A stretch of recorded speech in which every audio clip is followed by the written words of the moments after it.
Nesse episódio do Convite 19, a gente convidou profissionais de saúde que estão trabalhando na linha de frente do enfrentamento da Covid-19 em hospitais de campanha. Falamos com 2 médicos, com uma enfermeira e com uma fisioterapeuta, todos eles arriscando a vida diariamente para salvar outras vidas.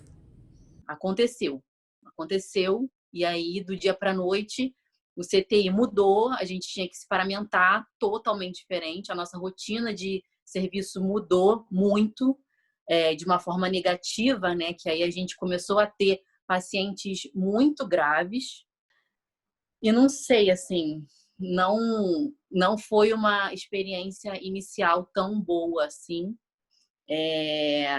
tanto pelo contexto psicológico da gente ver pessoas morrendo e não ter o que fazer, e assim, você fazer tudo que você naturalmente fazia e ver que nada daquilo resolvia. Então era um inimigo invisível que acabava com a vida muito rápido, né? Então a gente se sentia algumas vezes super impotente. E estando nesses 3 serviços desde março, a rotina ficou pesada e chegou uma hora em que eu falei, eu cansei de ser linha de frente, assim, cansei e sem ter previsão de melhora, né? Mas aí agora que as coisas já estão lentamente melhorando, a gente consegue respirar de novo e aí ter gás, vendo as altas, vendo os pacientes saindo bem, vendo os pacientes saindo curados, isso dá um gás para a gente conseguir seguir, né?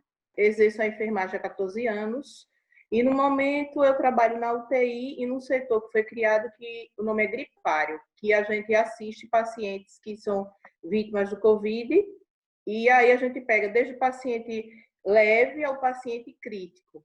A gente teve que passar 12 horas com o mesmo EPIs, com os mesmos EPIs, o avental, a máscara e a face shield. E teve gente que teve que usar fralda, entendeu? Foi muito complicado, é muito complicado. Faz lesão na face, entendeu? Assadura por conta do uso de fralda. Tudo isso a gente vem passando, mas acaba esquecendo só ao final do plantão que a gente sente o desgaste pelo uso daquele equipamento, né? Que junto com o suor se torna ainda mais pesado e mais complicado de se usar, mas tudo a gente esquece em prol do paciente. Eu sempre trabalhei em CTI e eu vi de uma hora para outra o CTI do SUS que eu trabalhava, que é de um hospital meramente cirúrgico, pré e pós-operatório, e alguns pacientes agudos também, mas basicamente operatórios, não são pacientes clínicos, né? De uma hora para outra ele se transformou numa UTI de pacientes gravíssimos do Covid, né? Então a faixa de pacientes lá era muito, muito grave. Teve várias fases. Primeiro, medo, pânico, o que a gente vai fazer, como é que vai ser. Aí passa por várias fases. Depois eu fui entender que são fases do luto, né? E aí até raiva de, poxa, mas por que aquela pessoa está saindo de casa e vai acontecer isso, aquilo? Mas ao longo do tempo a gente foi principalmente pegando confiança, porque ainda bem que nos hospitais que eu trabalhei sempre teve EPI adequado. Então, a gente passou a confiar nos EPIs, perceber que, embora um ou outro ainda se contaminava, até porque a maioria dos profissionais trabalha em mais de um lugar, a maioria não se infectou e dos hospitais que eu trabalho, ninguém teve o pior desfecho, que é o óbito, né? E a gente viu as pessoas também ao longo do tempo, então, demorava demais para melhorarem, mas elas melhoravam. Mesmo aqueles que você achava, poxa, isso não vai dar certo, esse daí não vai sobreviver. Então, valeu a pena. E aí foi dando, né, um ânimo extra para a gente de ver, principalmente os jovens que saíam no final, mesmo que ficassem muito graves, eles ficaram bem. E quando aconteceu essa pandemia, principalmente na Ásia, depois na Europa, e depois veio para a América, eu comecei a me preparar. Eu sabia que eu ia entrar de alguma forma. E aí eu comecei, primeiro, nossa atividade parou, eu fiquei em casa, só que eu tive não sei se foi sorte ou azar, eu fui um dos primeiros a pegar Covid no Rio de Janeiro. E peguei num congresso médico. Minha filha não queria nem ouvir falar que eu trabalhasse. Mas eu fui estudando, voltei a fazer a parte de EAD. Aí eu comecei a ver como a internet ia salvar muita gente do afastamento social, né? A internet, por incrível que pareça, a tecnologia, ela fez um ajuntamento social, que é fantástico, é isso que nós estamos fazendo aqui. E a partir daí, logo no início, eu comecei a fazer EAD, curso à distância, do Sírio-Libanês, de fora, de Harvard, dos Estados Unidos. Eu comecei a estudar respirador, porque eu falei assim, o que vai ser preciso para essa pandemia? A mão de obra mais valiosa, CTI e respirador. Quem souber fazer isso vai poder trabalhar durante a pandemia, porque não só o aspecto de querer ajudar, tinha um aspecto financeiro também, que eu falei, bom, eu tenho que me reinventar, porque a minha atividade zerou, eu fiquei sem receber remuneração durante 2 a 3 meses, que a gente fechou a clínica. Durante os plantões, você consegue ficar feliz porque você ajudou a salvar uma vida, ao mesmo tempo triste porque você perdeu uma vida. É uma mistura muito grande de sentimentos, mas mais orgulho por sim poder estar colaborando. Quem está cuidando de mim? Os colegas de trabalho. Por conta da pandemia, eu tive que me afastar. Eu sou mãe, tenho 2 filhos, pais com comorbidades, e optei em me afastar com medo de contaminá-los. Então, aí a gente acaba que estreita os laços com os colegas de trabalho, e a gente cria aquele vínculo de estar ligando todo dia para saber como é que está. No hospital que eu trabalho, tem 52 pessoas só da equipe de enfermagem afastadas, entendeu? Um colega na UTI, grave. Isso tudo mexe bastante com o emocional. E a gente precisa valorizar mais a vida e deixar um pouco de lado os bens materiais, porque a humanidade está sofrendo a consequência disso agora. A gente usa, pelo menos aqui, né? A gente usa pijama, não usa a própria roupa, né? É o pijama do hospital, um sapato específico para não ser o mesmo, né, sapato que você vai embora para casa. Cabelo preso, touca, máscara que protege de partículas pequenininhas, né? Face shield, que é aquela máscara grandona, ou um outro óculos especial. E aí a gente higieniza a mão, coloca uma luva, coloca o capote descartável e coloca uma outra luva por cima. Porque a luva de baixo funcionaria como se fosse a sua mão. Então, você entrou no paciente, fez alguma coisa, você descarta aquela luva que você estava antes, higieniza a sua mão com luva e coloca outra luva em cima. Até mesmo para quando você tirar a paramentação, que é o momento onde muita gente se contamina, né? Para você evitar que você pegue o vírus. Eu acho até engraçado quando as pessoas botam aquela máscara de paninho fininha e falam, me sufoca. Gente, isso daí para mim é como se não estivesse usando nada, porque aquela outra máscara apertada, mais touca. E aí eu já uso óculos, que fica atrás da orelha, ainda bota o outro óculos, começa a apertar a orelha de um jeito que às vezes parece que vai, né, chega a ferir, né? Então, assim, nos hospitais, pelo menos que eu trabalho, nunca chegou a faltar EPI. Às vezes eu achava que o EPI é um pouco mais curto do que eu gostaria e tal, mas a gente vai, né? Falta mesmo nunca faltou, mas teve lugares em outros hospitais que realmente tiveram dificuldade. A gente tem algumas perdas bastante fortes, né?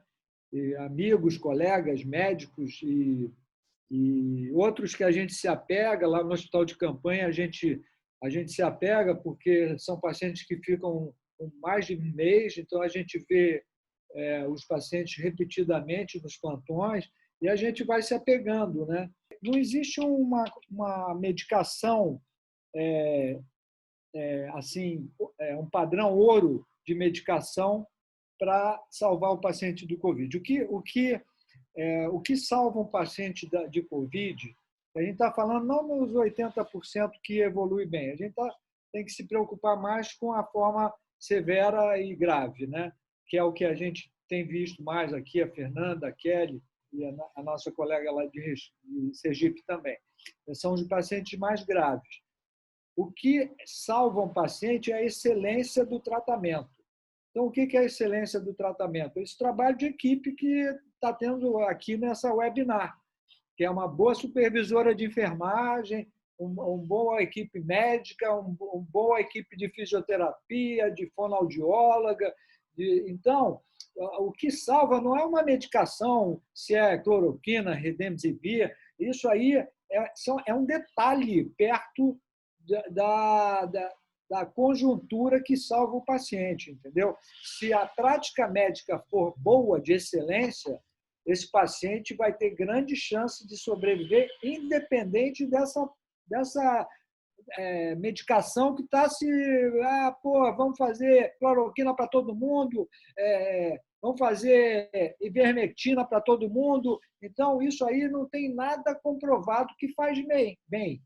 Tem comprovado que faz mal. Algumas fazem mal. Eu tenho um círculo bom de pessoas comigo que cuidam de mim, né? Assim, fisicamente, emocionalmente, que escutam quando percebe, porque você tá lá de máscara. Teve um dia que eu fiquei super estressada, porque supervisão e coordenação é um estresse além do que o plantonista sofre, né? Porque a gente tá ali tendo que não deixar os problemas chegarem até eles, que eles já estão ali no plantão. E aí eu entrei no CTI e a minha amiga Rotina olhou para mim e falou assim, eu só falei assim, oi, a ela, você não tá bem. Eu tava de máscara, de touca, de óculos, e aí no meu oi ela percebeu, e aí eu comecei a falar com ela e chorei. Aí eu falei assim, daqui a pouco o vírus entra, né? Porque eu tô aqui chorando de EPI, não posso secar a lágrima. E ela, cara, chora, porque chega um momento que você tem que ter uma rede de apoio no trabalho boa, porque eu tenho uma rede de apoio familiar muito boa. Então, eu sei que eu tô conseguindo passar por tudo isso porque eu tenho uma rede de apoio boa, além de ter a parte espiritual centrada também. Então, assim, a minha fé me ajuda muito também a conseguir passar por isso, né? E se a gente ficar doente, quem é que vai cuidar da gente? Então, se algum ficava doente, a gente ficava em cima. E aí, como é que você está hoje? Como é que você está agora? Me diz depois, mais tarde, como é que você está. A gente ficou cuidando um do outro. Ele veio para trazer, para me mostrar que eu devia desacelerar, porque eu estava levando uma vida muito corrida, plantão em cima de plantão, não estava dando importância tanto aos meus entes queridos, não estava cuidando de mim, do corpo, nem da minha mente. E agora eu vejo como isso é importante. Porque eu tinha tudo, aí passei a não ter nada e estou sentindo falta de pequenas coisas, de sair, caminhar numa praça, de ir a um cinema, entendeu? Tudo isso aí me fez refletir. E espero que tudo isso passe logo para que eu possa realmente voltar. O Covid me convidou, eu entrei meio de penetra, mas entrei. E agora o que eu posso falar é que eu estou confortável para pedir para ele se retirar. Então, eu estou desconvidando o convite. Então, eu estou muito assim, confiante, não só eu, como o que eu estou sentindo, que está na hora dele sair. E a gente está convidando ele a se retirar. E eu tenho, assim, registro de pacientes, os que deixam, quando a gente senta eles a primeira vez, depois deles ficarem acamados muito tempo, quando eles conseguem andar de novo. E assim, são momentos para a gente, principalmente para quem é fisioterapeuta, que a gente acaba ensinando a pessoa as suas funções do zero. E aí a pessoa se olha e vê, caramba, consegui andar de novo. E aí aquilo é uma coisa super emocionante. Então, eu tenho milhões de fotos, milhões de textos, áudio que eu mando para assim, amigas minhas que estão na mesma, né, situação. Existia uma Kelly em março de 2020 e existe outra hoje. E eu sei que quando tudo isso acabar, eu vou ser outra. E assim, melhorando sempre, né? Porque a gente foi feito para isso, né? Quem salva uma vida, salva a humanidade, né? Isso é um ditado da Bíblia, né, judaico, e eu acho que significa muito nessa pandemia. Eu acho que não importa para a gente que está lá na frente quantos vão morrer, importam quantos a gente vai salvar, sabe? Isso e talvez esse ditado seja isso: uma vida que você salva a humanidade, né? Depois de todo esse papo com os profissionais de saúde, a minha admiração por esse segmento profissional aumentou ainda mais. E você, o que achou?